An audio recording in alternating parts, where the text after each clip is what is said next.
नमस्कार, स्वागत है आप सभी का डीडी न्यूज पर। आप देख रहे हैं मिड डे प्राइम में हूं ऋतु वर्मा। अगले 1 घंटे में हम बात करेंगे देश भर की बड़ी खबरों की। 3 दिवसीय दौरे पर आज भारत आएंगे चीन के विदेश मंत्री। सीमा विवाद और द्विपक्षीय संबंधों पर होगी चर्चा।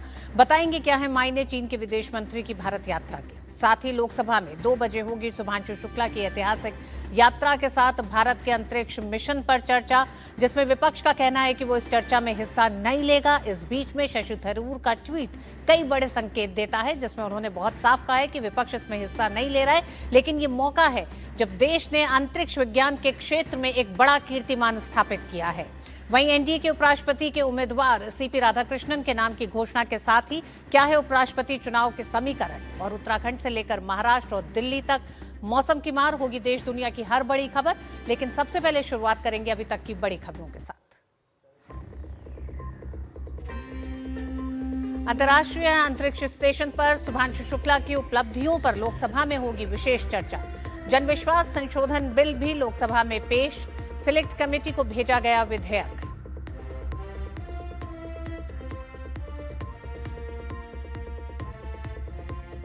सत्ता पक्ष का उपराष्ट्रपति के चुनाव पर सर्वसम्मति बनाने का प्रयास। जदयू के समर्थन की पुष्टि की।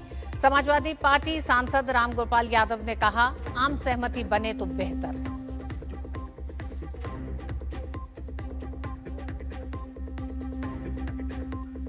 चीन के विदेश मंत्री आज से 2 दिवसीय भारत यात्रा पर। डॉक्टर जयशंकर समेत एनएसए अजीत डोभाल से करेंगे मुलाकात। भारत चीन सीमा और व्यापार जैसे मुद्दों पर बातचीत की संभावना।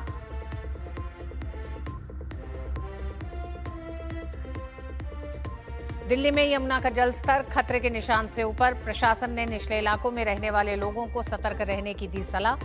मुंबई में मूसलाधार बारिश जारी। प्रशासन ने जारी किया अलर्ट।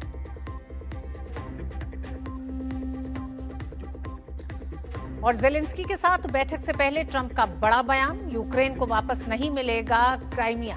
ब्रिटेन, फ्रांस, जर्मनी समेत ईयू के कई नेताओं की मौजूदगी में ट्रंप और जेलेंस्की की मुलाकात आज। महाराष्ट्र के राज्यपाल सीपी राधाकृष्णन को एनडीए का उपराष्ट्रपति उम्मीदवार घोषित किए जाने पर प्रधानमंत्री नरेंद्र मोदी ने प्रसन्नता व्यक्त की है। पीएम मोदी ने एक्स पर लिखा कि थिरू सीपी राधाकृष्णन जी को सांसद और विभिन्न राज्यों के राज्यपाल के रूप में समृद्ध अनुभव प्राप्त है। उनके संसदीय हस्तक्षेप हमेशा प्रभावशाली रहे हैं। राज्यपाल के रूप में अपने कार्यकाल के दौरान उन्होंने आम नागरिकों की समस्याओं के समाधान पर ध्यान केंद्रित किया। इन अनुभवों ने उन्हें विधायी और संवैधानिक मामलों का व्यापक ज्ञान प्रदान किया है। मुझे विश्वास है कि वे एक प्रेरक उपराष्ट्रपति बनेंगे। पीएम ने कहा है कि अपने लंबे सार्वजनिक जीवन में थिरू सीपी राधाकृष्णन जी ने अपनी लगन, विनम्रता और बुद्धिमत्ता से अपनी एक विशिष्ट पहचान बनाई है। विभिन्न पदों पर रहते हुए उन्होंने हमेशा सामुदायिक सेवा और वंचितों के सशक्तिकरण पर ध्यान केंद्रित किया है। उन्होंने तमिलनाडु में जमीनी स्तर पर व्यापक कार्य किया है। खुशी है कि एनडीए परिवार ने उन्हें हमारे गठबंधन के उपराष्ट्रपति पद के उम्मीदवार के रूप में नामित करने का निर्णय लिया है।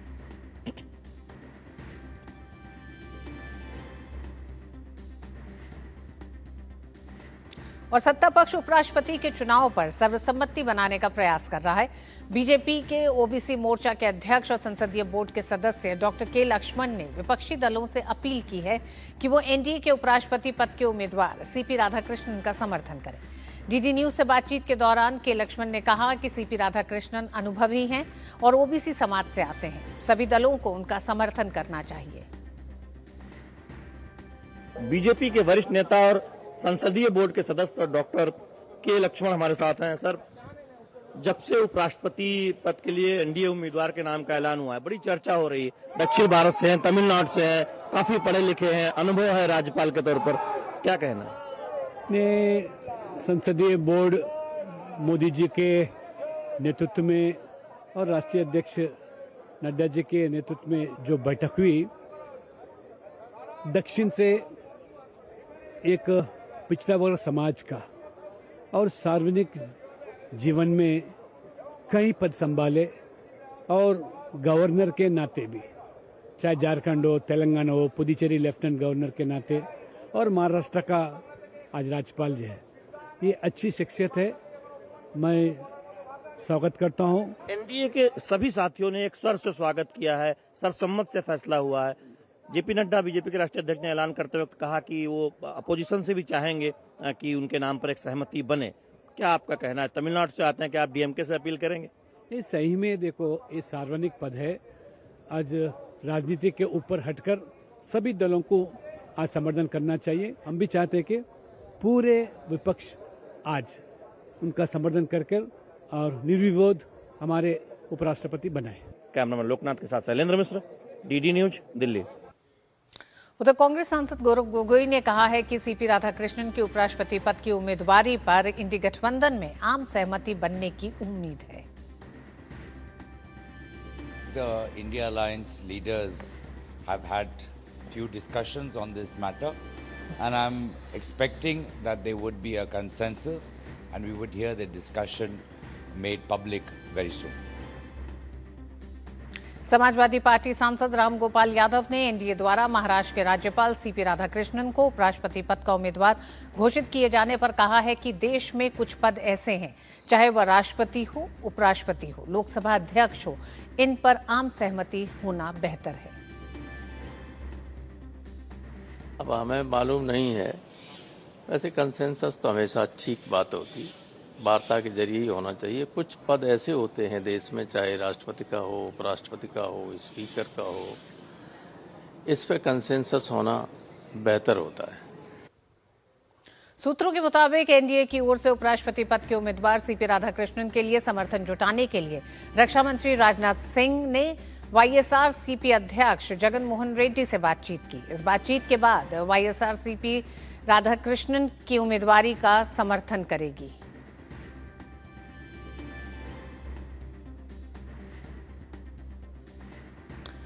एनडीए ने महाराष्ट्र के वर्तमान राज्यपाल सीपी राधाकृष्णन को उपराष्ट्रपति पद का उम्मीदवार घोषित किया है। इसे लेकर टीडीपी सांसद कृष्ण प्रसाद टेनेटी ने कहा है कि सीपी राधाकृष्णन एक अत्यंत अनुभवी प्रशासक हैं। उनके पास अपार अनुभव है और वे समाज, विशेषकर हाशिए पर पड़े वर्ग के लिए अपनी सेवाओं के लिए जाने जाते हैं। The announcement of Mr. C.V. Radhakrishnan as a next Vice President is a very, very welcome announcement. Mr. C.P. Radhakrishnan is a highly experienced administrator. He has a huge experience behind him, and he's known for doing a lot of service for the society and particularly the marginalized sections. So he is a person who is very, very sensitive to the developmental and growth aspects of the country. वहीं NDA के उपराष्ट्रपति पद के उम्मीदवार चुने जाने के बाद सीपी राधाकृष्णन दिल्ली पहुंचने वाले हैं, जिनके स्वागत के लिए केंद्रीय मंत्री प्रहलाद जोशी भी उपस्थित रहेंगे। राधाकृष्णन सबसे पहले महाराष्ट्र भवन पहुंचेंगे, जिसके बाद वह भाजपा और एनडीए नेताओं से भी मुलाकात करेंगे।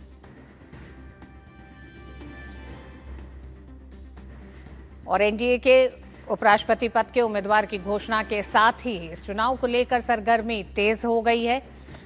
हमारे साथी संवाददाता शैलेंद्र इस समय मौजूद हैं। शैलेंद्र, हम देख रहे हैं तमाम विभिन्न पार्टियों का एक तरह से एक बड़ा समर्थन सीपी राधाकृष्णन जी के साथ है, उनके पूरे व्यक्तित्व को देखते हुए, उनके राजनीतिक अनुभव को देखते हुए। क्या ऐसे में सरकार की भी एक जिम्मेदारी हो जाती है, क्योंकि इन पदों पर ऐसे चेहरों के चुनाव सरकार की एक जिम्मेदारी रहती है जो सबको सर्वमान्य हो, सबको स्वीकार हो। ऐसे में इस नाम की घोषणा के साथ क्या समीकरण होंगे उपराष्ट्रपति चुनाव के, और साथ ही साथ किन समीकरणों को ध्यान में रखते हुए भी एनडीए के उम्मीदवार का चुनाव किया गया है? देखिए ऋतु, सबसे अहम बात यह है कि कल जब ऐलान किया गया था तब ही बीजेपी के राष्ट्रीय अध्यक्ष जेपी नड्डा ने कहा था कि अपोजिशन पार्टियों से भी अपील है कि वो सर्वसम्मत से जो एनडीए उम्मीदवार के नाम का ऐलान किया गया है उनका समर्थन करें। और हमने देखा कि राजनाथ सिंह रक्षा मंत्री को ये जिम्मेदारी दी गई है कि वो विभिन्न दलों के नेताओं से बातचीत करें। जो हमारे सूत्र बता रहे हैं कि कांग्रेस के अध्यक्ष मल्लिकार्जुन खड़गे से उन्होंने बात की है, डीएमके से आज सुबह बात की है, एमके स्टालिन से बात की है, और साथ ही साथ वाईएसआर कांग्रेस से बात की है। और वाईएसआर कांग्रेस ने एनडीए उम्मीदवार को समर्थन का ऐलान किया है। ये एक बहुत महत्वपूर्ण खबर है। दूसरी बात है कि इंडी गठबंधन के जो नेता हैं, कांग्रेस और उनके सहयोगी नेता, उन्होंने अभी अंतिम तौर पर कोई फैसला नहीं लिया है कि क्या वो अपना इंडी गठबंधन का कोई उम्मीदवार होगा या फिर वो एनडीए उम्मीदवार को समर्थन करेंगे, सर्वसम्मत से होगा। संकेत यही है, क्योंकि अगर आप पिछले 2 चुनावों को देखें तो विपक्ष भी उम्मीदवार उतारता रहा है और यही संकेत कल दिए गए थे। लेकिन जब ऐलान हुआ उसके बाद से फिलहाल ये कहा गया है कि इंडी गठबंधन के नेता आपस में मिल बैठकर फैसला करेंगे। आज विपक्ष के नेताओं की एक प्रेस कॉन्फ्रेंस भी है, हालांकि वो बिहार में SIR के मुद्दे पर है, लेकिन वहाँ हो सकता है कि इस सवाल का जवाब मिल जाए। दूसरी बात यह है कि जहाँ तक समीकरण का सवाल है, हम जानते हैं कि लोकसभा और राज्यसभा के सांसद मनोनीत सांसदों सहित इसमें मतदान करते हैं उपराष्ट्रपति के चुनाव में। तो ऐसे में अगर बहुमत देखें तो लोकसभा और राज्यसभा के सदस्यों की संख्या के मिलाकर जो जरूरी संख्या चाहिए, जो लोग मत करते हैं, उससे ज़्यादा बहुमत एनडीए को हासिल है। बीजेपी को अपने दम पर 100 से ज़्यादा सीटें, राज्यसभा में 102 सीटें बीजेपी के पास पहुंच चुकी हैं। एनडीए को एक बड़ा बहुमत हम जानते हैं कि लोकसभा में हासिल ही है। तो लोकसभा और राज्यसभा मिलाकर दरअसल एनडीए वो जरूरी संख्या पर पहुंच जाता है। अगर वाईएसआर और बाकी ऐसे दल जो इंडी गठबंधन के साथ नहीं है वो भी साथ आते हैं तो ये संख्या और बढ़ जाएगी। डीएमके के लिए अब ये चुनौती है, पूर्ण है, दिक्कत है कि अगर वो इंडी गठबंधन के फैसले के साथ जाता है तो चूंकि एनडीए जो उम्मीदवार हैं सीपी राधाकृष्णन, वो तमिलनाडु से ही आते हैं, तो फिर क्या उनके विरोध में हो जाएगा, ये देखने वाली बात होगी। डीएमके के लिए ये बहुत ऐसी स्थिति है कि उसे फैसला लेना काफी चुनौतीपूर्ण होगा। क्यों चुनाव किया गया, आपने 3-4 डीएमके की बहुत बात की, प्रमुख क्या वजह बताई जा रही है ऋतु जी। शैलेंद्र, आपने डीएमके की बात की, क्या डीएमके के लिए तमिलनाडु के ही पिछड़ी जाति के चेहरे के तौर पर सीपी राधाकृष्णन को समर्थन न देना क्या आने वाले समय के लिए तमिलनाडु की राजनीति के लिए भारी भी पड़ेगा, या इसे आप ये मानते हैं कि एनडीए ने एक समीकरणों को देखते हुए सीपी राधाकृष्णन को इस पद के लिए चुना?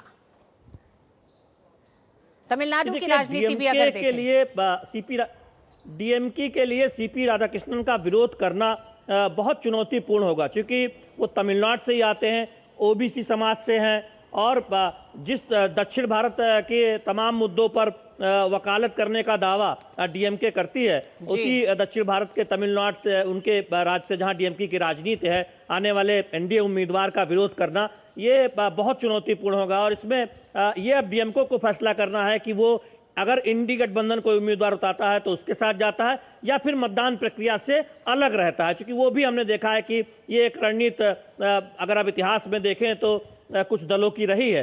तो ये डीएमके को तय करना है। आज सुबह जब रक्षा मंत्री राजनाथ सिंह ने बातचीत की थी, उसके बाद क्या कुछ उधर से संकेत आए उसके बारे में भी कोई जानकारी नहीं मिल पाई है। लेकिन हम जानते हैं कि एनडीए ने बहुत सोच समझ कर फैसला किया है।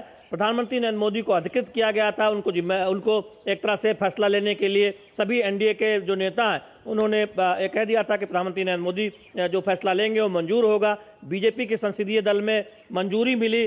देखिए, दक्षिण भारत से आते हैं, ओबीसी समाज से आते हैं, राज्यपाल के तौर पर अनुभव रहा है, साथ ही साथ तमाम मुद्दों पर उनकी संसदीय समिति में जो सक्रिय भागीदारी रही है, विदेश के कई दौरों प्रतिनिधिमंडल का वो अगुवाई कर चुके हैं, जो नारियल बोर्ड के वो अध्यक्ष रहे हैं। तो एक लंबा राजनीतिक अनुभव रहा है, एक कई पदों पर काम करने का अनुभव रहा है। बिल्कुल शैलेंद्र, महाराष्ट्र से दिल्ली पहुंच रहे हैं, अब से और विचारधारा के व्यक्ति हैं। बिल्कुल, अब से और कुछ देर के बाद सीपी राधाकृष्णन दिल्ली पहुंचेंगे और एनडीए नेताओं से मुलाकात भी करेंगे। शैलेंद्र, आप हमारे साथ बने रहिएगा। हम बढ़ते हैं एक दूसरी खबर की तरफ। शुभांशु शुक्ला का अंतरिक्ष मिशन को लेकर लोकसभा में आज चर्चा है, इस पर भी होगी बात। वक्त एक छोटे से ब्रेक।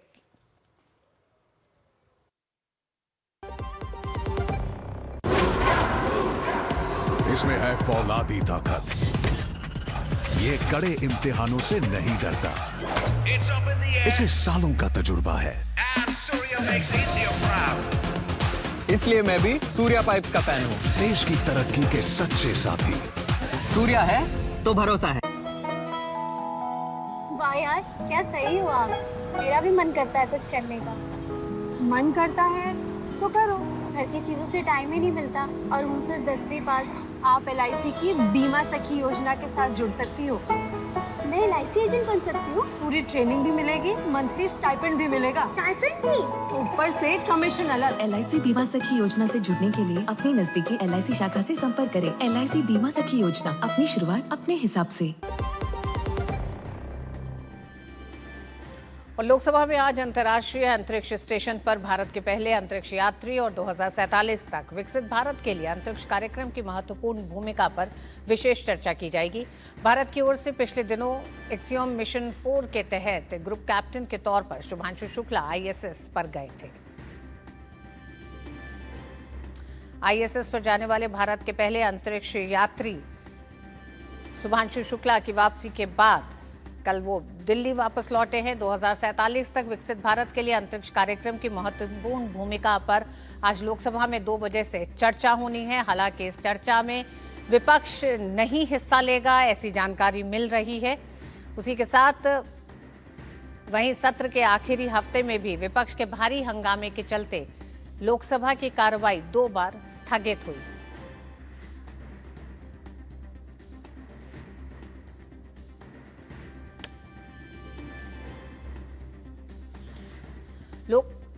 पहले सदन की कार्रवाई 12 बजे तक स्थगित हुई। 12 बजे लोकसभा की कार्रवाई शुरू होने पर केंद्रीय मंत्री पीयूष गोयल ने जन विश्वास विधेयक लोकसभा में पेश किया और इसे प्रवर समिति के पास भेजा गया। ये समिति संसद के अगले सत्र के पहले दिन इससे संबंधित रिपोर्ट को पेश करेगी। इसके बाद केंद्रीय मंत्री धर्मेंद्र प्रधान ने भारतीय प्रबंधन संस्थान संशोधन विधेयक लोकसभा में पेश किया। फिर विपक्ष के भारी हंगामे के चलते लोकसभा की कार्रवाई 2 बजे तक स्थगित कर दी गई।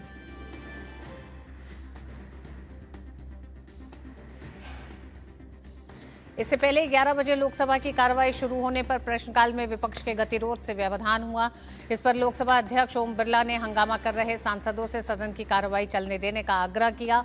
लोकसभा अध्यक्ष ने चेतावनी भी दी कि सरकारी संपत्ति को नुकसान पहुंचाने की स्थिति में कड़े फैसले लिए जा सकते हैं। आपसे आग्रह कर रहा हूं और चेतावनी दे रहा हूं कि किसी भी माननीय सदस्य को ये प्रिविलेज नहीं है कि वह सरकारी संपत्ति को तोड़ने का प्रयास करे। अगर आपने सरकारी संपत्ति को तोड़ने का प्रयास किया तो मुझे कुछ निर्णायक फैसले करने पड़ेंगे और देश की जनता आपको देखेगी। मैं आपको पुनः कह रहा हूं, कई विधानसभाओं के अंदर इस तरह की घटना पर माननीय सदस्यों के खिलाफ कार्रवाई हुई है।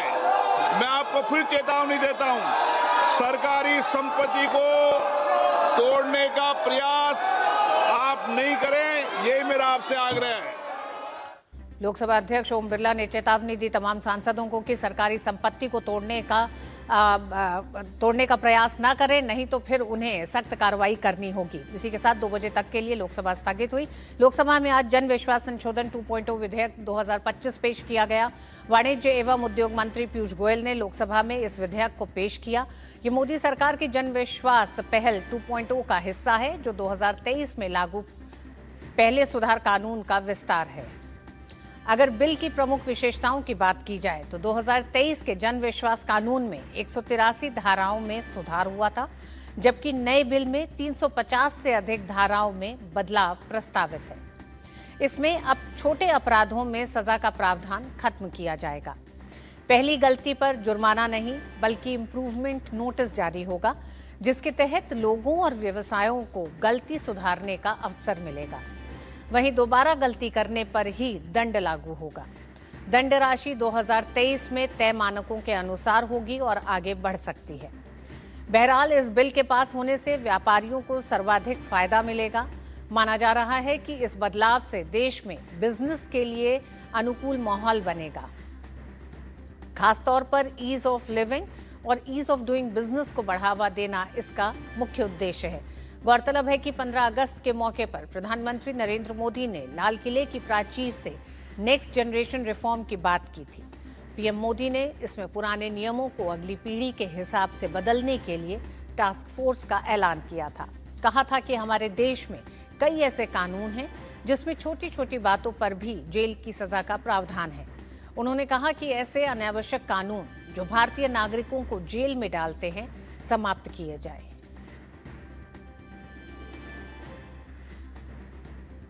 वहीं राज्यसभा की कार्रवाई भी विपक्ष के हंगामे के चलते 2 बजे तक के लिए स्थगित हो गई है। राज्यसभा के उपसभापति के सदन को चलने देने की अपील के बावजूद विपक्ष ने हंगामा जारी रखा। राज्यसभा की कार्यसूची में एक विधेयक भारतीय पत्तन विधेयक 2025 विचार और पारित किए जाने के लिए सूचीबद्ध है।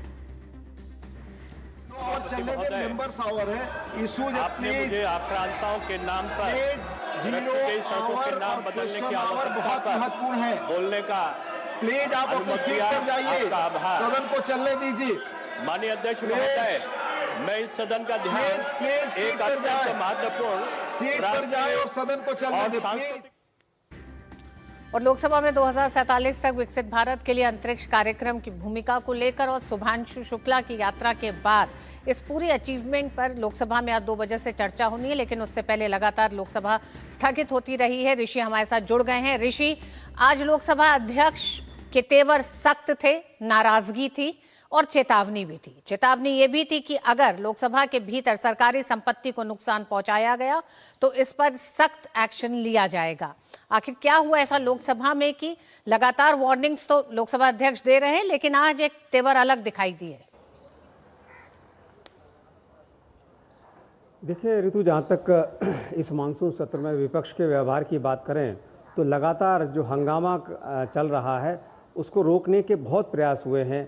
अलग अलग राजनीतिक दलों के फ्लोर लीडर के साथ बात हुई है और ऐसे में जब ये चीज़ें असफल हो जाती हैं और उसमें लगता है कि आप काम को आगे बढ़ाना मुश्किल होता है, तो ऐसे में 2 चीज़ सामने आती हैं। एक तो जो धरना प्रदर्शन या जो नारेबाजी करने वाले लोग हैं वो भी अपना स्वर तीखा कर लेते हैं, तो वहीं दूसरी तरफ जो जिम्मेदारी है, जिनके पास जो चेयर है, उनके सामने भी चुनौती बढ़ जाती है कि उसको कैसे रोका जाए।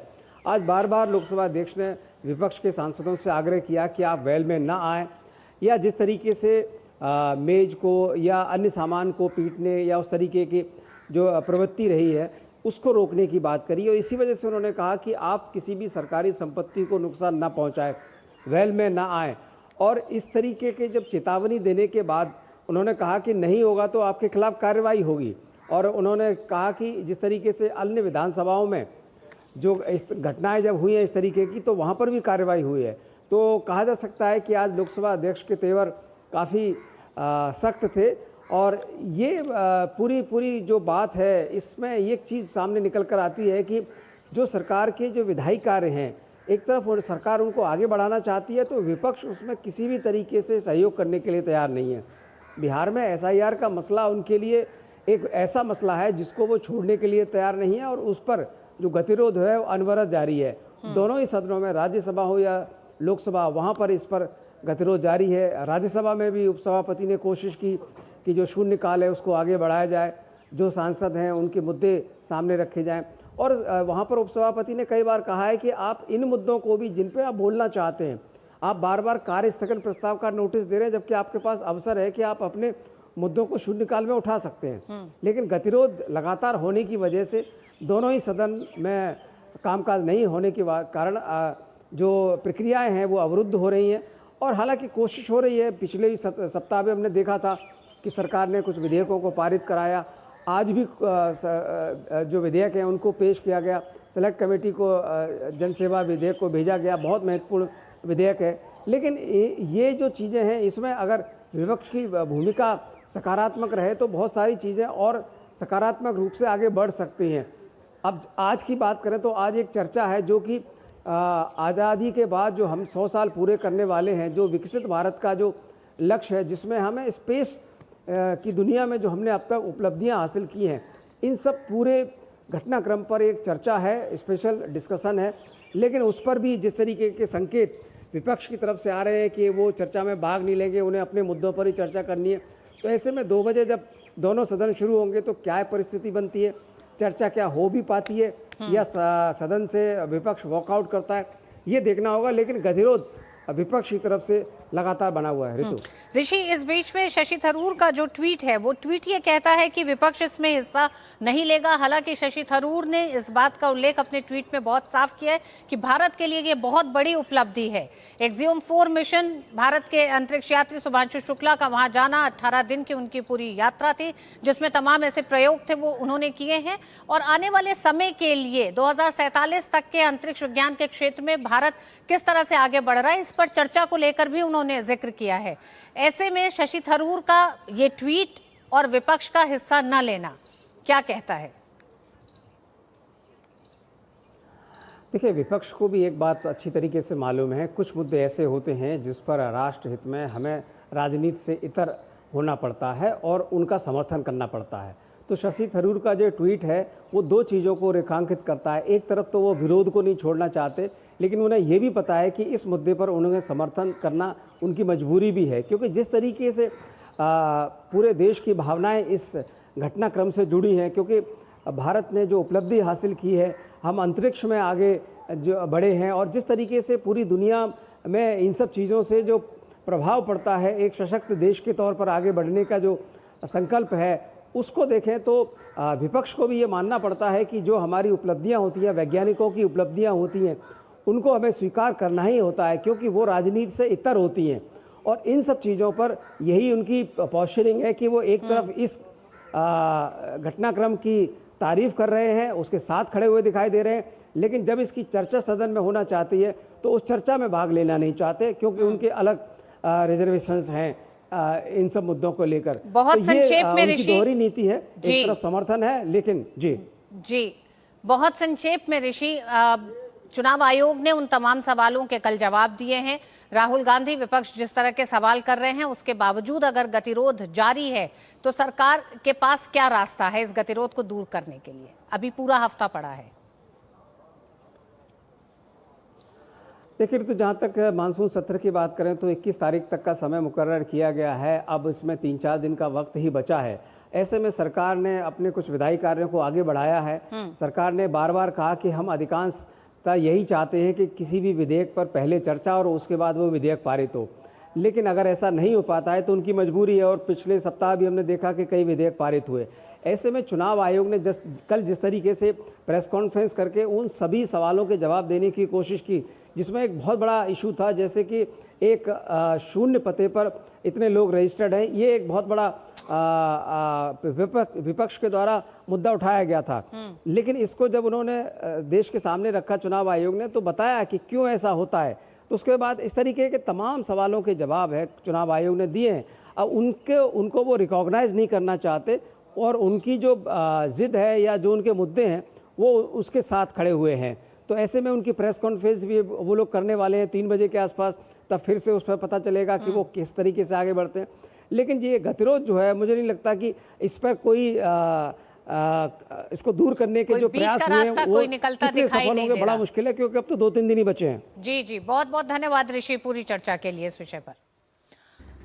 और वक्त एक छोटे से ब्रेक का है। ब्रेक के बाद बात होगी चीनी विदेश मंत्री का भारत दौरा क्यों है अहम।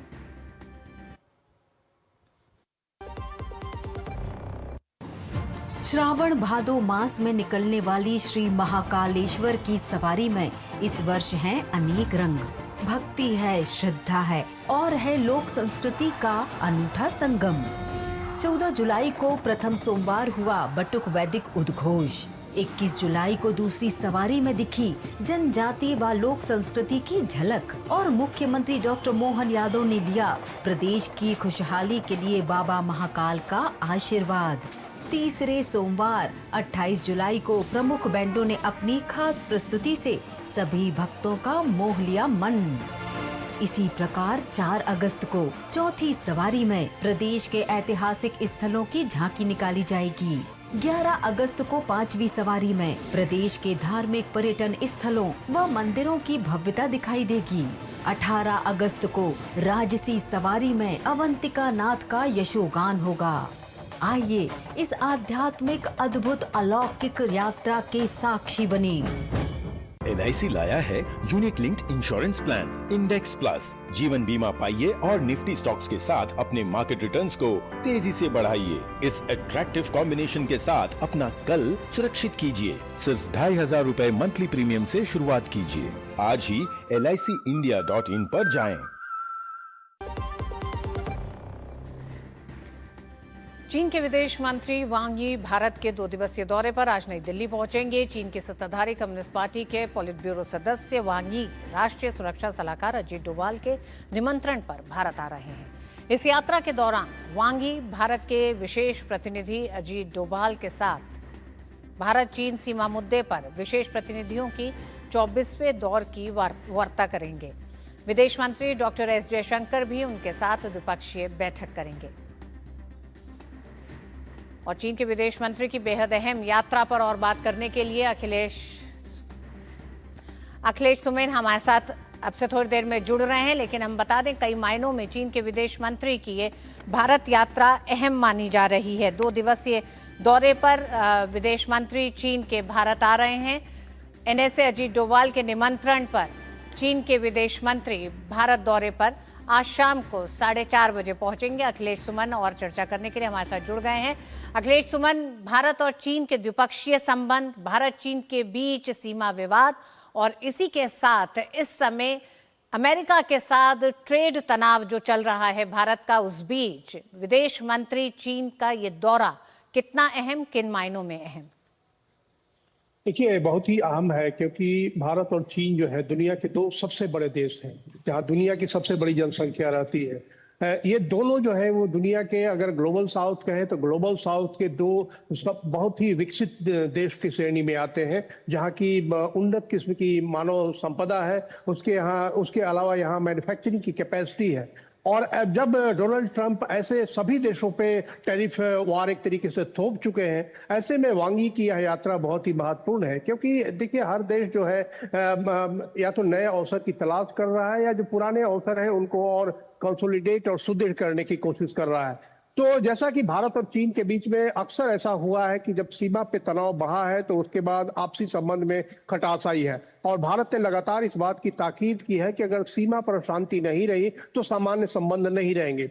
लेकिन चूंकि वांग यी आ रहे हैं तो निश्चित तौर पे जब सीमा मामले पे जो विशेष प्रतिनिधि है दोनों देशों के, वो उसके अंदर जब बातचीत होगी तो निश्चित तौर पे चीन का प्रयास उसी दिशा में है कि सीमा पर शांति स्थापित की जाए, सामान्य स्थिति बहाल की जाए। और इस मामले में मायने में बहुत ही अहम है। और इसीलिए कल वो 11 बजे अजीत डोभाल से बात करेंगे। राष्ट्रीय सुरक्षा सलाहकार है वो, और सीमा मामलों पे विशेष प्रतिनिधि वही है। वांग यी भी चीन की तरफ से सीमा मामलों के विशेष प्रतिनिधि हैं। तो यह एक बहुत महत्वपूर्ण फैक्टर है। दूसरा, जो आज वो शाम में 6 बजे विदेश मंत्री एस जयशंकर से मुलाकात करेंगे, उस मुलाकात में भी कई चीजें ऐसी हैं, जैसे देखिए, ब्रिक्स के प्रति जो रवैया है डोनाल्ड ट्रंप का, ब्रिक्स किस तरीके से आपस में सहयोग कर सकता है और किस तरीके से इस मसले पर एक ऐसी रणनीति बना सकता है ताकि वो टैरिफ का प्रभाव जो ब्रिक्स के देशों पर कम से कम न पड़े, और ग्लोबल साउथ को भी किस तरीके से उसके दुष्प्रभावों से बचाया जाए,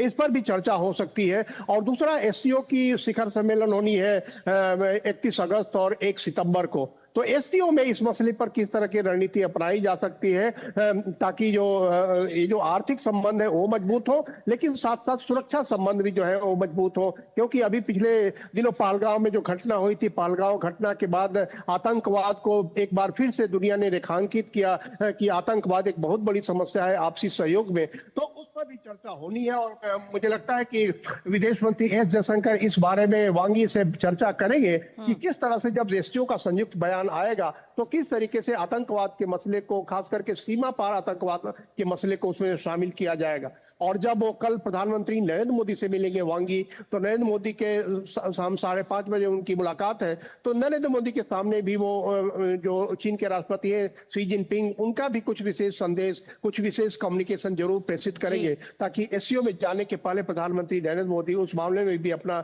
एक अंडरस्टैंडिंग बना सके। तो उस लिहाज से कहें कि अभी ब्रिक्स का शिखर सम्मेलन हुआ ब्राजील में और अभी SCO का शिखर सम्मेलन हो रहा है चीन में, तो एक लगातार ये 2 जो महत्वपूर्ण बैठकें हुई हैं, शिखर सम्मेलन हुए हैं, इस कारण से यह जो बैठक है वांग यी की यह जो यात्रा है काफी अहम है।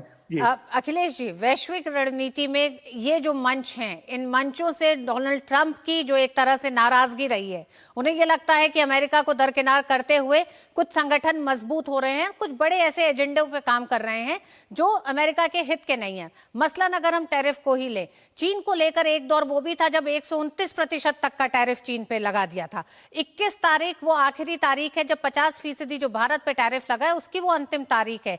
ऐसे में वांग यी का भारत आना भारत के साथ संबंधों को बेहतर करने के साथ ही क्या अब आपको लगता है सुरक्षा मसले पर, सीमा विवाद मसले के साथ अब ये अर्थव्यवस्था और मार्केट यानी कि टैरिफ एक इतना बड़ा, ट्रेड एक इतना बड़ा मसला हो गया है जिसे लेकर दोनों देश एक नई राय रख सकते हैं? देखिए, निश्चित तौर पे देखिए, डोनाल्ड ट्रंप की बातें जो होती हैं वो हमेशा वो मोलभाव की स्थिति में अपनी बातें फेंकते हैं और देखते हैं कि सामने वाला किस तरीके से उसे कैच कर रहा है। तो वो उन्होंने दुनिया के हर देश पर अपना टैरिफ का एक गोला फेंका है और हर देश अपने अपने हिसाब से अमेरिका के साथ एक समझौता करने की स्थिति में है। भारत भी वही कर रहा है, चीन भी वही कर रहा है। लेकिन जहां तक बात है कि डोनाल्ड ट्रंप अगर टैरिफ बढ़ाएंगे तो ऐसे में भारत को भी एक अल्टरनेट मार्केट चाहिए कि जहां एक्सपोर्ट हो सके। तो चीन के साथ यह जो बातचीत हो रही है इसमें यह भी चर्चा होगी कि किस तरीके से चीन जो है अपना मार्केट भारत के उन सामानों के लिए खोलता है जो सामान कई बार अमेरिका जाते हैं। तो यह बहुत ही कह सकते हैं कि महत्वपूर्ण वार्ता है, क्योंकि डोनाल्ड ट्रंप अपने यहाँ जो सामान आयात वो कर रहे हैं उस पर वो टैरिफ लगा रहे हैं। तो हम उन सारी जगहों की खोज करेंगे जहां की हमारे निर्यात पे उतना टैरिफ ना लगे, कम टैरिफ लगे और सामान्य तरीके से वहां से व्यापार हो सके। और चीन चूंकि कह सकते हैं कि दुनिया का दूसरा सबसे बड़ा मार्केट है, भारत के बाद दूसरी सबसे बड़ी जनसंख्या है, तो चीन में एक्सपोर्ट के क्या अवसर हो सकते हैं, उसमें जो अड़चने हैं, जो भारत बराबर इस बात को फ्लैग करता रहा है, तो इसको लेकर माना यह जा रहा है कि 3 जगहों पे व्यापार के रास्ते और खोले जा सकते हैं, एक उत्तराखंड से, एक हिमाचल से और एक सिक्किम से। तो उन 3 जगहों पे जो व्यापार के रास्ते खोले जाएंगे, उन रास्तों में किस तरीके से भारत से एक्सपोर्ट की स्थिति बन सकती है, क्योंकि अगर ये रास्ते खुलते हैं तो एक्सपोर्ट जो कॉस्ट है वो कॉस्ट भी कम होगा और इस तरीके से उस पर कह सकते हैं कि एक्सपोर्टर्स को थोड़ी सहूलियत होगी। तो भारत और चीन के बीच में अगर यह अंडरस्टैंडिंग बनती है इस बैठक के बाद और एससीओ की बैठक के बाद, इसके पहले ब्राजील में जो ब्रिक्स का शिखर सम्मेलन हुआ, तो निश्चित तौर पे कह सकते हैं कि डोनाल्ड ट्रंप के लिए एक चुनौती, बड़ी चुनौती होगी। और जब आप कोई बड़ी चुनौती फेंकते हैं तो सामने वाला भी आपकी तरफ बड़ी चुनौती फेंकता है। तो मुझे लगता है कि उस लिहाज से डोनाल्ड ट्रंप की नीतियों का यह जवाब हो सकता है। जी ठीक, बहुत बहुत धन्यवाद अखिलेश जी। एससीओ की बैठक से पहले चीन के विदेश मंत्री वांग यी की भारत यात्रा बेहद अहम होने जा रही है। शाम 4:30 बजे वांग यी भारत की 2 दिवसीय यात्रा के लिए भारत पहुंचेंगे। वक्त एक छोटे से ब्रेक का, लेकिन ब्रेक से पहले आपको बता दें कि बिहार में चुनाव आयोग ने कल देर रात उन 65 लाख नामों की लिस्ट वेबसाइट पर जारी कर दी जिन्हें स्पेशल इंटेंसिव रिवीजन की ड्राफ्ट लिस्ट में शामिल नहीं किया गया था। सुप्रीम कोर्ट ने 14 अगस्त को एक अंतरिम आदेश जारी करते हुए कहा था कि वो उन 65 लाख नामों की लिस्ट जारी करें जिन्हें ड्राफ्ट लिस्ट से बाहर रखा गया है। जस्टिस सूर्यकांत और जस्टिस जयमाल्या बागची की बेंच ने अपने आदेश में कहा था कि ये जानकारी बूथवार उपलब्ध कराई जाए और हर मतदाता इसे अपने एपिक नंबर से खोज सके। कोर्ट ने चुनाव आयोग से ये भी कहा था कि मतदाताओं के नाम किस आधार पर ड्राफ्ट में शामिल नहीं किए गए, इसका भी साफ साफ उल्लेख होना चाहिए। इसके अलावा सुप्रीम कोर्ट ने निर्देश दिया था कि एसआईआर की प्रक्रिया में जरूरी दस्तावेजों के तौर पर आधार कार्ड को भी शामिल किया जाए। सुप्रीम कोर्ट ने चुनाव आयोग को ये लिस्ट मंगलवार 19 अगस्त की शाम 5 बजे तक पब्लिश करने का समय दिया था और आयोग ने 17 अगस्त की रात को ही ये लिस्ट सार्वजनिक कर दी। बीएलओ ने राजनीतिक दलों द्वारा नियुक्त बूथ स्तरीय एजेंट, ग्राम स्तरीय जनप्रतिनिधियों और अन्य अधिकारियों की सहायता से उन मतदाताओं की निम्नलिखित सूची तैयार की है जिनकी गणना प्रपत्र प्राप्त नहीं हुए हैं। असंतुष्ट व्यक्ति अपने आधार कार्ड की एक प्रति के साथ अपना दावा प्रस्तुत कर सकते हैं। चुनाव आयोग ने सुप्रीम कोर्ट के आदेश के महज 56 घंटे के भीतर ये सूची ऑनलाइन जारी कर दी है। इसके साथ ही आयोग ने दावा किया है कि हटाए गए नामों के पीछे जो कारण है, जैसे मृत्यु, दूसरे स्थान पर स्थानांतरण, माइग्रेशन, डुप्लीकेट रिकॉर्ड या फर्जी नाम, उन सभी को विस्तार से दर्ज किया गया है। मतदाता वोटर सर्विस पोर्टल पर एपिक नंबर या व्यक्तिगत विवरण से जांच सकते हैं अपनी स्थिति। और इस खबर पर आलोक हमारे साथ पटना से जुड़ गए हैं। आलोक, चुनाव आयोग ने अब उन 65 लाख लोगों के नाम जारी कर दिए हैं। इसके बाद राजनीतिक दलों का क्या कहना है और जिनके नाम नहीं है लिस्ट में, यानी कि उन 65 लाख में से किस तरह से वो लोग अपने चुनाव या बीएलओ के पास पहुंच रहे हैं? देखिए, अभी जो उन्होंने लिस्ट जारी किया है, तमाम आपने देखा होगा कि वो एक लिंक भी दिया गया है अपने मोबाइल पे, अपने व्हाट्सएप पे, जो उनका साइट है व्हाट्सएप का, तो उसमें साफ साफ दिया गया है कि आप अपना इपिक नंबर डालिए और टोटल इन्फॉर्मेशन आपको मिल जाएगा।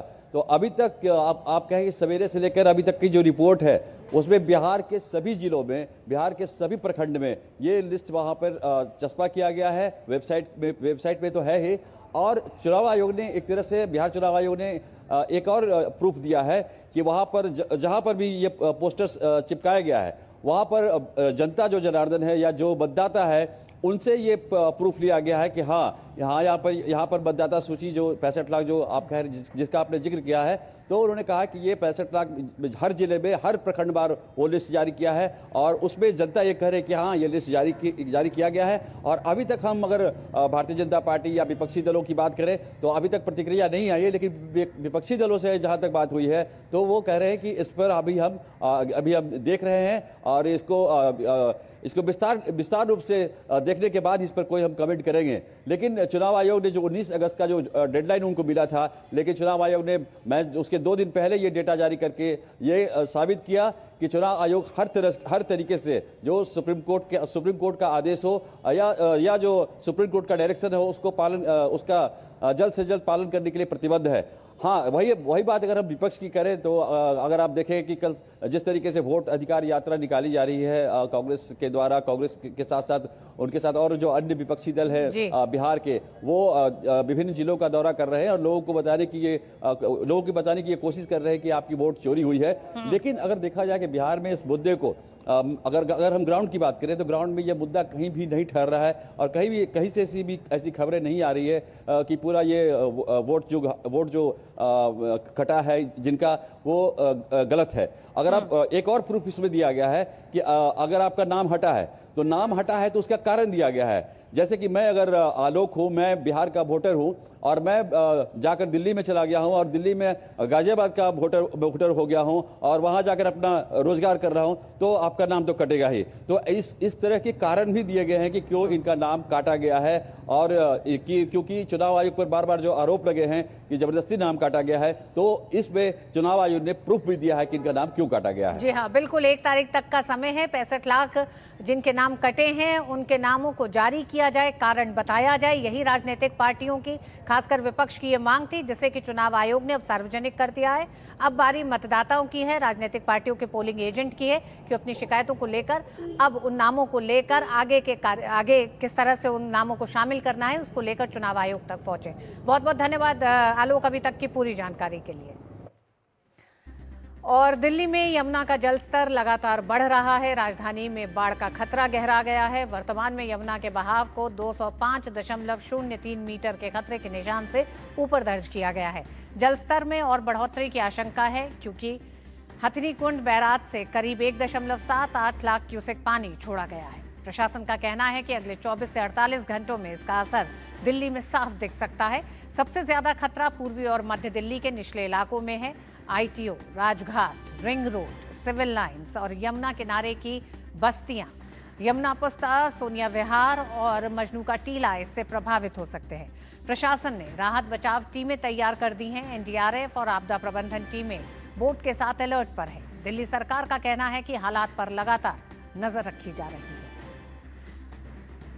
पहाड़ों में हो रही बारिश का असर अब राजधानी दिल्ली में भी देखने को मिल रहा है। यहाँ पर यमुना खतरे के निशान के करीब आ गई है। आपको दिखलाना चाहेंगे कि हम पुरानी दिल्ली में इस समय मौजूद हैं और पुरानी दिल्ली में पुराने लोहे के पुल के पास मौजूद है और आप देख सकते हैं यमुना लगातार खतरे के निशान के करीब बह रही है और दावा ये किया जा रहा है कि आज रात यमुना खतरे के निशान को पार भी कर सकती है। 2023 में भी कुछ इस तरीके की स्थिति हुई थी जब राजधानी दिल्ली में यमुना ने खतरे के निशान को पार किया था तो निचले इलाकों में बाढ़ जैसे हालात हो गए थे।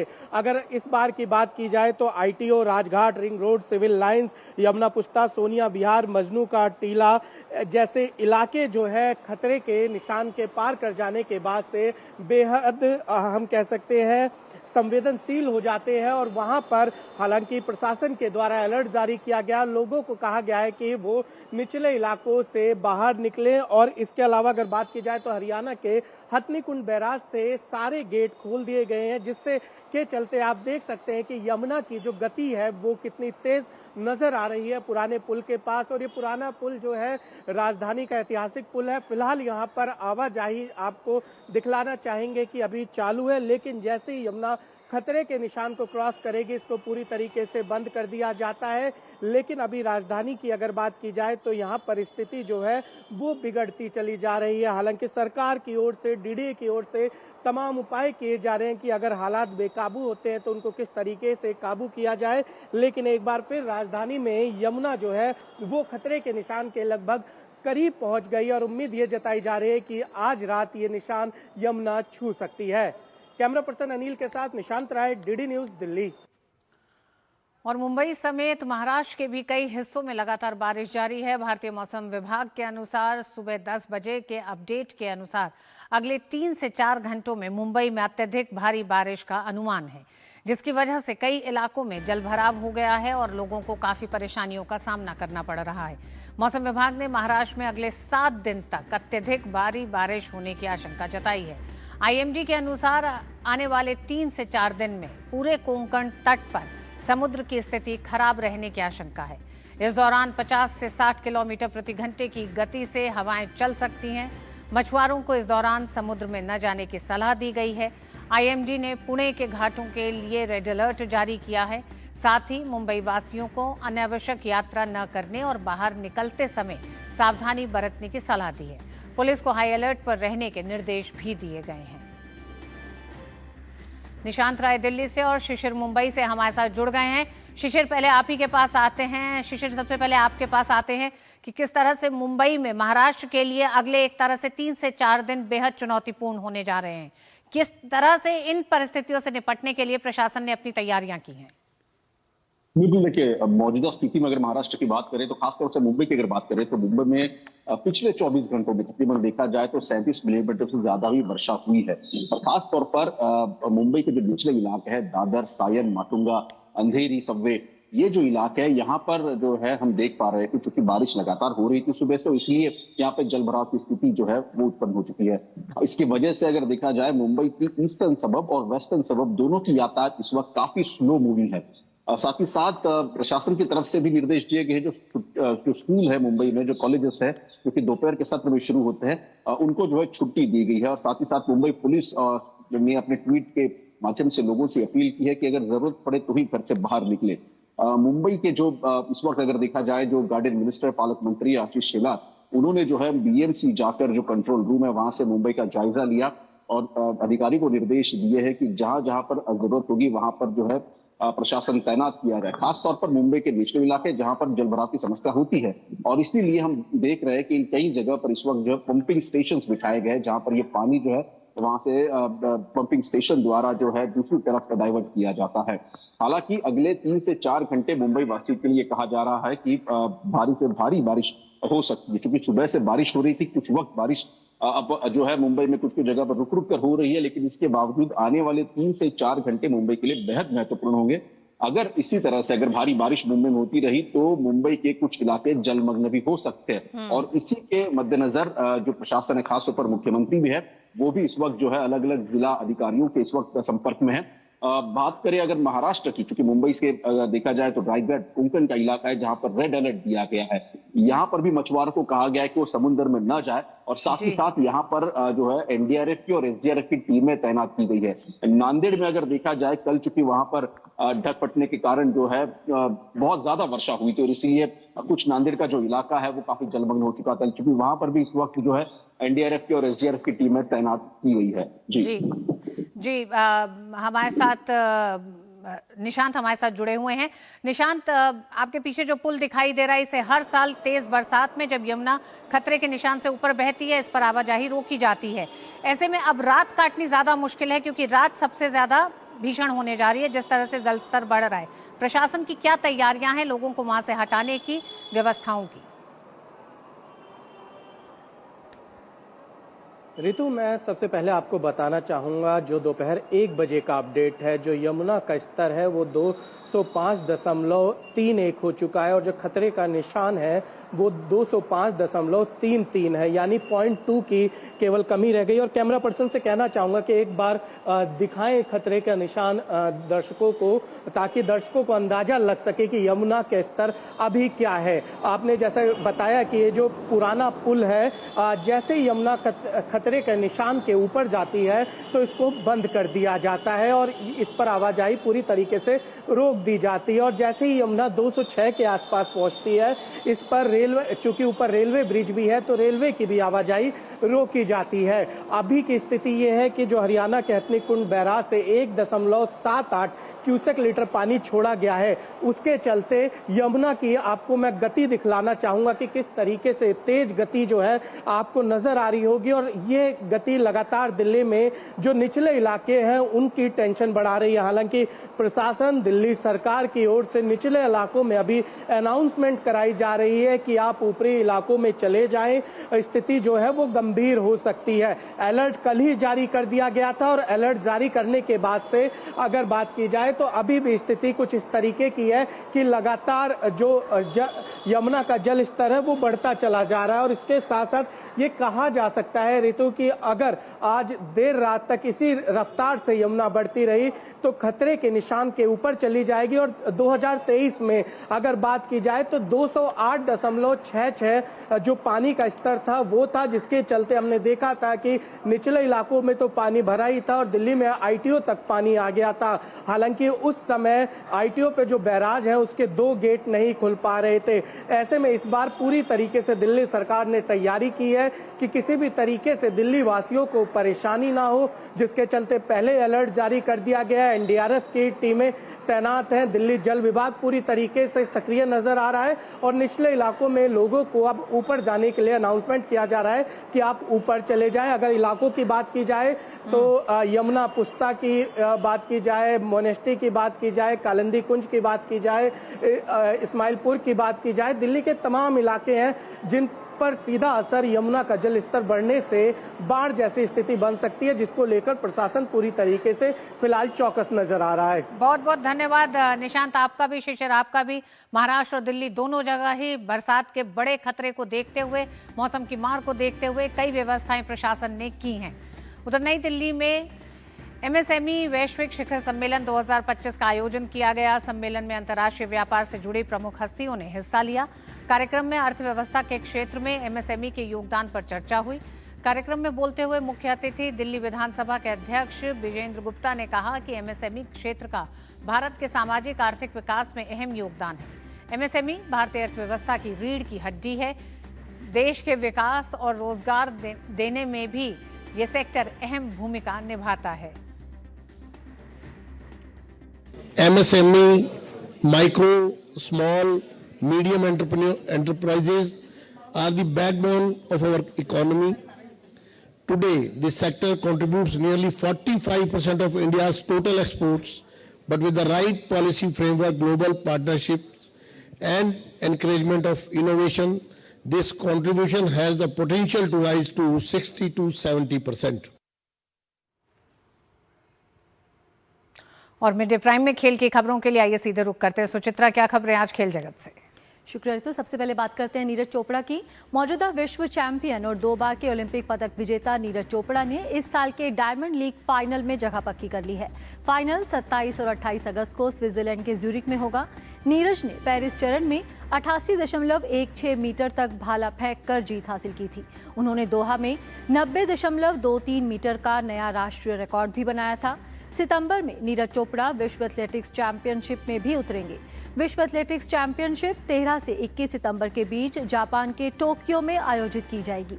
नीरज ने टोक्यो ओलंपिक में स्वर्ण पदक जीता था। बात करते हैं फुटबॉल की। ईस्ट बंगाल और Diamond Harbour FC Durand Cup football tournament के सेमीफाइनल में पहुंच गए हैं।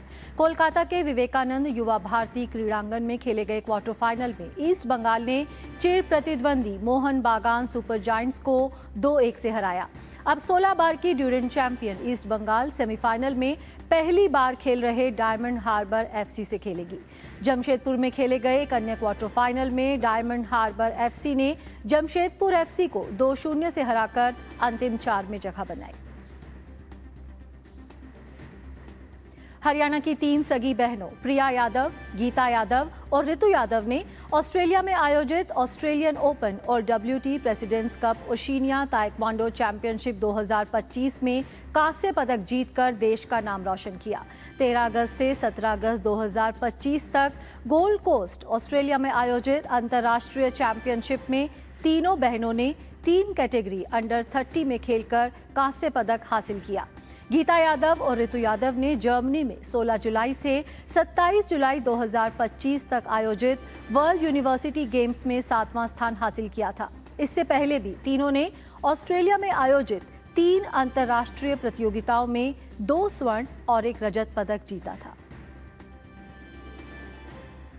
भारत की देविका सिहाग ने Malaysia international challenge badminton tournament का महिला सिंगल्स खिताब जीत लिया है। इपोह में खेले गए फाइनल में उन्होंने अपने ही देश की ईशा रानी बरुआ को 15-7, 15-12 से हराया। इस जीत के साथ देविका ने अपना पहला अंतर्राष्ट्रीय चैलेंज खिताब भी हासिल किया। देविका जर्मनी में वर्ल्ड यूनिवर्सिटी गेम्स में कांस्य पदक जीतने वाली भारतीय बैडमिंटन टीम का भी हिस्सा थी। बात करते हैं टेनिस की। दुनिया के नंबर 1 टेनिस खिलाड़ी यानिक सिनर ने अपने 24वें जन्मदिन पर सिंसिनाटी ओपन के फाइनल में जगह बना ली। सिनर ने सेमीफाइनल में फ्रेंच क्वालिफायर टेरेंस एटमन को हराकर फाइनल में जगह बनाई। सिनर ने 7-6, 6-2 से जीत हासिल की। फाइनल में सिनर का सामना स्पेनिश टेनिस खिलाड़ी कार्लोस अल्कराज से होगा। ये मैच आज देर रात खेला जाएगा। सिंसिनाटी ओपन के दूसरे सेमीफाइनल में कार्लोस अल्कराज ने जर्मनी के तीसरे वरीयता प्राप्त खिलाड़ी अलेक्जेंडर ज़्वेरेव को 6-4, 6-3 से हराया। इस जीत के साथ ही अल्कराज टूर्नामेंट के फाइनल में पहुंच गए। अब फाइनल में अल्कराज का सामना डिफेंडिंग चैंपियन यानिक सिनर से है और ये मुकाबला भारतीय समय के अनुसार आज देर रात खेला जाएगा। तो खेल की खबरों में फिलहाल इतना ही। वापस चलते हैं ऋतु के पास। और मिड डे प्राइम में आज बस इतना ही। मुझे दीजिए अनुमति। नमस्कार।